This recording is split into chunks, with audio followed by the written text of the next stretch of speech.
اعوذ باللہ من الشیطان الرجیم۔ میں اللہ کی پناہ لیتا ہوں شیطان مردود سے۔ بسم اللہ الرحمن الرحیم۔ اللہ کے نام سے شروع کرتا ہوں جو بڑا مہربان نہایت رحم والا ہے۔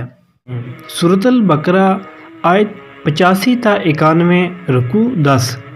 یہ ہے سورۃ البقرہ کی آیت 85 تا 91 کا ترجمہ۔ بسم اللہ الرحمن الرحیم۔ یہ وہ لوگ ہیں جنہوں نے آخرت بیچ کر دنیا کی زندگی خرید لی ہے، لہذا نہ ان کی سزا میں کوئی تخفیف ہوگی اور نہ انہیں کوئی مدد پہنچ سکے گی۔ ہم نے موسیٰ کو کتاب دی، اس کے بعد پے در پے رسول بھیجے، آخرکار عیسیٰ ابن مریم کو روشن نشانیاں دے کر بھیجا اور روح پاک سے اس کی مدد کی۔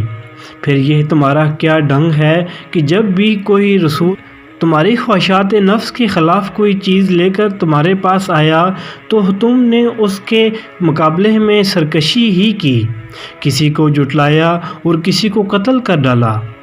وہ کہتے ہیں ہمارے دل محفوظ ہیں، نہیں، اصل بات یہ ہے کہ ان کے کفر کی وجہ سے ان پر اللہ کی پھٹکار پڑی ہے، اس لیے وہ کم ہی ایمان لاتے ہیں۔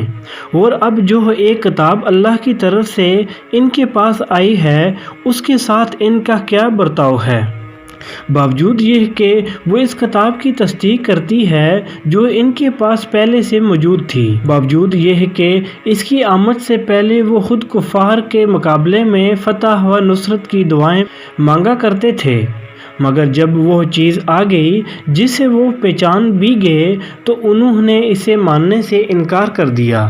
خدا کی لعنت ان منکرین پر، کیسا برا ذریعہ ہے جس سے یہ اپنے نفس کی تسلی حاصل کرتے ہیں کہ جو ہدایت اللہ نے نازل کی ہے اس کو قبول کرنے سے صرف اس ضد کی بنا پر انکار کر رہے ہیں کہ اللہ نے اپنے فضل، وحی و رسالت سے اپنے جس بندے کو خود چاہا نواز دیا، لہذا اب یہ غضب بالائے غضب کے مستحق ہو گئے ہیں، اور ایسے کافروں کے لیے سخت ذلت امیز سزا مقرر ہے۔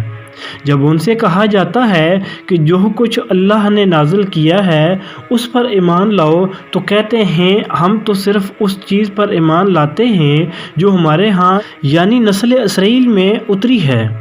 اس دائرے کے باہر جو کچھ آیا ہے اسے ماننے سے وہ انکار کرتے ہیں، حالانکہ وہ حق ہے، اور اس تعلیم کی تصدیق و تائید کر رہا ہے جو ان کے ہاں پہلے سے موجود تھی۔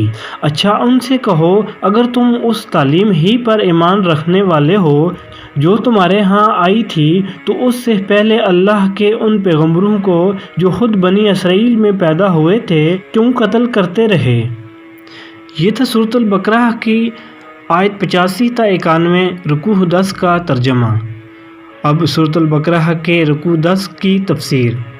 نبی صلی اللہ علیہ وسلم کی آمد سے پہلے مدینہ کے اطراف کے یہودی قبائل نے اپنے ہمسایہ عرب قبیلوں اوس اور خزرج سے خلیفانہ تعلقات قائم کر رکھے تھے۔ جب ایک عرب قبیلہ دوسرے قبیلے سے برسر جنگ ہوتا تو دونوں کے حلیف یہودی قبیلے بھی اپنے اپنے حلیف کا ساتھ دیتے اور ایک دوسرے کے مقابلے میں نبرد آزما ہو جاتے تھے۔ یہ فعل صریح طور پر کتاب اللہ کے خلاف تھا اور وہ جانتے بوجھتے کتاب اللہ کی خلاف ورزی کر رہے تھے، مگر لڑائی کے بعد جب ایک یہودی قبیلے کے اسیران جنگ دوسرے یہودی قبیلے کے ہاتھ آتے تھے تو غالب قبیلہ فدیہ لے کر انہیں چھوڑتا اور مغلوب قبیلہ فدیہ دے کر انہیں چھڑاتا تھا، اور اس فدیہ کے لین دین کو جائز ٹھہرانے کے لیے کتاب اللہ سے استدلال کیا جاتا تھا۔ گویا وہ کتاب اللہ کی اس اجازت کو تو سر آنکھوں پر رکھتے تھے کہ اسران جنگ کو فدیہ لے کر چھوڑا جائے، مگر اس حکم کو ٹھکرا دیتے تھے کہ آپس میں جنگ ہی نہ کی جائے۔ روح پاک سے مراد علم وحی بھی ہے اور جبریل بھی جو وحی کا علم لاتے تھے، اور خود حضرت مسیح علیہ السلام کی اپنی پاکیزہ روح بھی جس کو اللہ نے قدسی صفات بنایا تھا۔ روشن نشانیوں سے مراد وہ کھلی کھلی علامات ہیں جنہیں دیکھ کر ہر صداقت پسند طالب حق انسان یہ جان سکتا تھا کہ مسیح علیہ السلام اللہ کے نبی ہیں۔ یعنی ہم اپنے عقیدہ و خیال میں اتنے پختہ ہیں کہ تم خواہ کچھ کہو ہمارے دلوں پر تمہاری بات کا اثر نہ ہوگا۔ یہ وہی بات ہے جو تمام ایسے ہٹ درم لوگ کہا کرتے ہیں جن کے دل و دماغ پر جاہلانہ تعصب کا تسلط ہوتا ہے۔ وہ اسے عقیدے کی مضبوطی کا نام دے کر ایک خوبی شمار کرتے ہیں، حالانکہ اس سے بڑھ کر آدمی کے لیے کوئی عیب نہیں ہے کہ وہ اپنے موروثی عقائد و افکار پر جم جانے کا فیصلہ کر لے، خواہ ان کا غلط ہونا کیسے ہی قوی دلائل سے ثابت کر دیا جائے۔ نبی صلی اللہ علیہ وسلم کی آمد سے پہلے یہودی بے چینی کے ساتھ اس نبی کے منتظر تھے جس کی بعثت کی پیشنگوئیاں ان کے انبیاء نے کی تھیں۔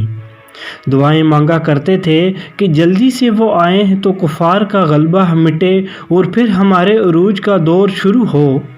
خود اہل مدینہ اس بات کے شاہد تھے کہ بحیثیت محمدی صلی اللہ علیہ وسلم سے پہلے یہی ان کے ہمسایہ یہودی آنے والے نبی کی امید پر جیا کرتے تھے، اور ان کا آئے دن کا تکیہ کلام یہی تھا کہ اچھا اب تو جس کا جی چاہے ہم پر ظلم کر لے، جب وہ نبی آئے گا تو ہم ان سب ظالموں کو دیکھ لیں گے۔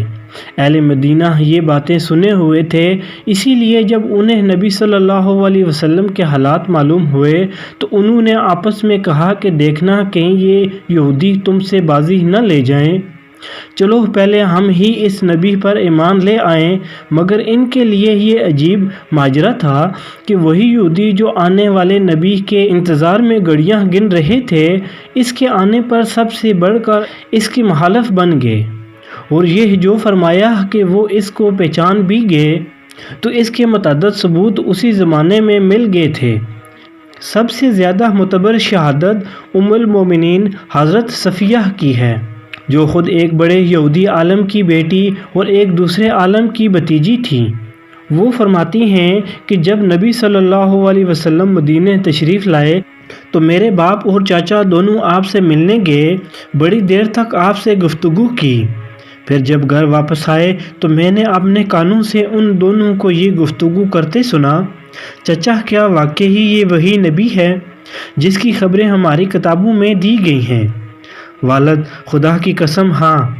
چچا کیا تم کو اس کا یقین ہے؟ والد: ہاں۔ چچا پھر کیا ارادہ ہے؟ والد: جب تک جان میں جان ہے اس کی مخالفت کروں گا اور اس کی بات چلنے نہ دوں گا۔ ابن ہشام جلد دوم صفحہ 125۔ اس آیت کا دوسرا ترجمہ یہ بھی ہو سکتا ہے، کیسی بری چیز ہے جس کی خاطر انہوں نے اپنی جانوں کو بیچ ڈالا، یعنی اپنی فلاح و سعادت اور اپنی نجات کو قربان کر دیا۔ یہ لوگ چاہتے تھے کہ آنے والا نبی ان کی قوم میں پیدا ہو، مگر جب وہ ایک دوسری قوم میں پیدا ہوا جسے وہ اپنے مقابلے میں ہیچ سمجھتے تھے تو وہ اس کے انکار پر آمادہ ہو گئے۔ گویا ان کا مطلب یہ تھا کہ اللہ ان سے پوچھ کر نبی بھیجتا، جب اس نے ان سے نہ پوچھا اور اپنے فضل سے خود جسے چاہا نواز دیا تو وہ بگڑ بیٹھے۔ یہ تھی سورۃ البقرہ کی آیت 85 تا 91 کا ترجمہ و تفسیر۔